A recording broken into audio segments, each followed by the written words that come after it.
नमस्कार सर। नमस्कार जी। सर क्या नाम है आपका? मेरा नाम मनोज कुमार है जी। मनोज कुमार जी, आप कहाँ से हैं?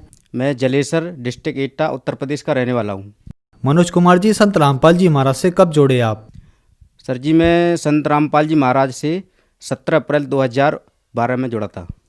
संत रामपाल जी महाराज से जोड़ने से पहले क्या आप कोई भक्ति साधना भी करते थे? जी सर, हम जैसे समाज में हमारे में जो पूजा चलती हैं वो भी किया करते थे।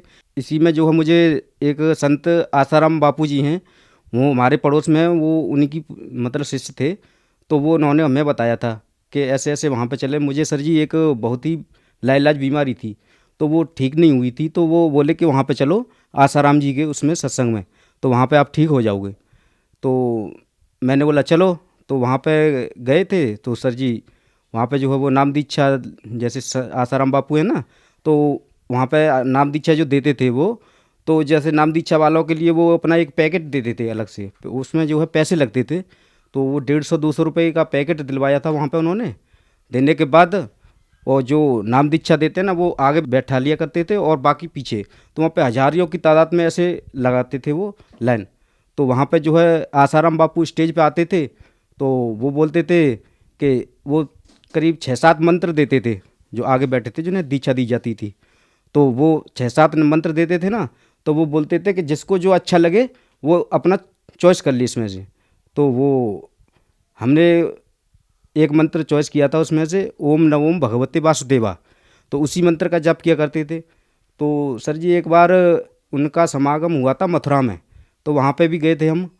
तो वहाँ पे जो है जे भंडारा जो चलता है ना, तो उसमें टोकन देते हैं वो पैसों से। तो वो टोकन लिया था हमने। तो जैसे हम भंडारा लेके बाहर ही निकल रहे थे, तो सर जी इतनी ज़ोर के दस्त हुए थे मेरे को बहुत तेज़। तो वहाँ पर मेरी इतनी हालत ज़्यादा गंभीर हो गई थी, बहुत ज़्यादा। तो वहीं से मैंने दृढ़ कर लिया था ये क्या है, यहाँ पर कुछ भी नहीं है। मैं और ज़्यादा बहुत वहाँ से सर जी आया था घर तक, बहुत ही ज़्यादा दिक्कत मेरी हो गई थी। तो वहाँ से आया यहाँ पे, फिर यहाँ पे दवा की, तो उसी दिन से मैंने प्रण कर लिया था कि ये नहीं, बेकार है। फिर यहाँ पे आने के बाद जैसे हमारे गांव में ये भगत बोलते थे, यहाँ पे जो है संत रामपाल जी के भगत जिन्हें बोलते थे, हम तो जानते भी नहीं थे कि भगत क्या होता है, कैसे होते हैं। तो हम इनकी हंसी उड़ाया करते थे। तो एक हमारा ताऊ का लड़का है, वो भी जुड़ा हुआ था संत रामपाल जी महाराज की शरण में, तो उससे हमारी बहस हुआ करती थी। तो ज़्यादातर वो ऐसे ही बोला करते थे। तो हम भी, तो मैं बोलता था कि क्या तू भगत भगत होते हैं, कैसे होते हैं भगत। तो वो ज़्यादा होती थी बहस। तो उन्होंने बोला कि आप जो है जैसे, सर जी उस टाइम मुझे बहुत बड़ी बीमारी थी। तो ऐसा होता था कि डेली का नियम था, जैसे शाम होती थी, शाम होने के बाद मेरी स्थिति ऐसी ख़राब हो जाती थी कि मुझे कुछ पता ही नहीं चलता था। अपने आप मूर्छित हो जाता था, कभी दौड़ा पड़ जाता था, कभी एकदम शून्य अवस्था, शरीर एकदम ठंडा, कुछ पता ही नहीं चलता था डेली। और सर जी कम से कम 10 महीने या 1 साल तक मेरा ऐसा इलाज चला था। आगरा आगरा भी चला था, कई शहरों में चला था इलाज तो वैसे, मगर मेरी बीमारी वो ठीक नहीं हुई थी सर। तो फिर आप संत रामपाल जी महाराज की शरण में कैसे आए? जो हमारा ताऊ का लड़का है ना, तो वो बोला कि आप जो है, और जो गांव में 2-4 भगत थे वो हमारे घर पे आते थे, तो बताते थे कि ऐसे ऐसे आप नाम दीक्षा ले लो और वहाँ से ठीक हो जाओगे। मैंने बोला चलो ठीक है, अगर ठीक हो गया तो कोई बात नहीं। तो सर उन्हीं के साथ गया था, हम यहाँ से गए थे गाँव से हमारे से, तो इनके साथ गए थे हम। तो वहाँ पर सर जी मैं धूम्रपान भी ज़्यादा, गुटखा वगैरह ही खाया करता था। तो यहाँ से जैसे उन्होंने बोला कि सुबह चलना है, तो हम यहाँ से गए। तो सर जी मैंने एक पैकेट लिया था गुटखा का, पूरा जेब में डाल के ले गए थे। मैंने कि कुछ नहीं, जब वहाँ पे आसाराम बापू के में गए थे वहाँ पे भी कुछ नहीं फ़ायदा मिला, तो यहाँ पे क्या होगा। तो हम जेब में डाल के ले गए थे। तो सर जैसे ही आश्रम में पहुँचे वहाँ पे बरवाला, तो बरवाला से जैसे ही गेट के अंदर एंटर करते हैं ना, तो जैसे ही एंटर हुए होने ही वाले थे, तो वो वहाँ पे जो है सर्च कर रहे थे। तो वो बोले कि किसी के पास कोई गुटखा बीड़ी तम्बाकू हो तो वो बाहर डाल दे।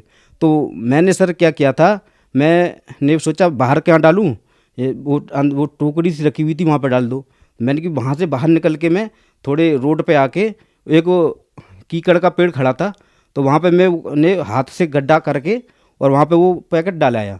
मैंने कि अब यहाँ से निकल के आएंगे कल या परसों में, तो फिर वापस ले लेंगे, ऐसे तो होगा। मैंने चलो ठीक है। तो सर जी फिर वहाँ से अंदर गए हम, तो अंदर देखा तो परमात्मा का देखते ही बिल्कुल अपनी दशा और दशा दोनों ही संभल गई। सर जी वहाँ से फिर तो समझ लो कि नामदान ले लिया था सर मैंने जाके ही वहाँ पे संत रामपाल जी महाराज से। संत रामपाल जी महाराज से नाम दीक्षा लेने के बाद क्या आपको लाभ भी प्राप्त हुए? जी सर जी, हाँ लाभ प्राप्त हुए थे। जैसे मैंने संत रामपाल जी महाराज से नाम दीक्षा ली, उसके बाद 2-3 महीने तक तो सर जी मुझे ऐसा लाभ हुआ या ना हुआ महसूस नहीं होता था। मुझे अपने अंदर ही अंदर लगता था कि मैं अब नहीं ठीक नहीं हो पाऊँगा, क्योंकि मुझे महसूस नहीं हुआ था कि मुझे लाभ हुआ है।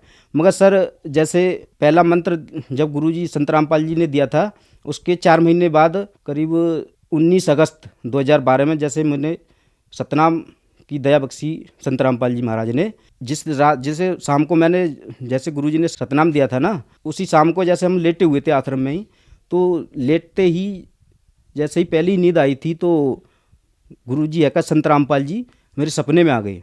सपने में आके मेरे से बोले कि बेटा इसी 2012 में तेरी मौत थी, परमात्मा ने तुझे तेरी आयु बढ़ाई है। तो वो गुरुजी बोले संत रामपाल जी महाराज कि बेटा तेरी 8.5 साल परमात्मा ने बढ़ाई हैं। तो संत रामपाल जी महाराज बोले कि तेरी जो है 8.5 साल परमात्मा ने बढ़ाई हैं और भक्ति कर बेटा और तेरी आगे उम्र बढ़ती चली जाएगी। तो परमात्मा ने ये लाभ दिए थे। जैसे परमात्मा बता के और चले गए। बता के जाने के बाद सुबह सर जी मुझे यही नहीं पता मेरी बीमारी कहाँ चली गई। तब से लेके आज तक मैं बिल्कुल स्वस्थ हूँ सर जी। और हमारे जो विकार थे हमारे अंदर और जो हमारे जो फिजूल खर्ची थी वो सारी संत रामपाल जी महाराज ने छुड़ाई। तो उसके बाद हमारी आर्थिक स्थिति बहुत अच्छी हुई। सर क्या आप नशा भी करते थे? जी सर जी, हाँ नशा भी करते थे, गुटखा वगैरह ये शराब पी लेते थे। संत रामपाल जी महाराज से नाम दीक्षा लेने के बाद क्या आपका नशा छूट गया? बिल्कुल जी सर, जिस दिन से नाम दीक्षा ली उस दिन से बिल्कुल शराब और ये गुटखा वगैरह खाना पीना तो बहुत दूर, किसी को हाथ में लेके भी नहीं देना है।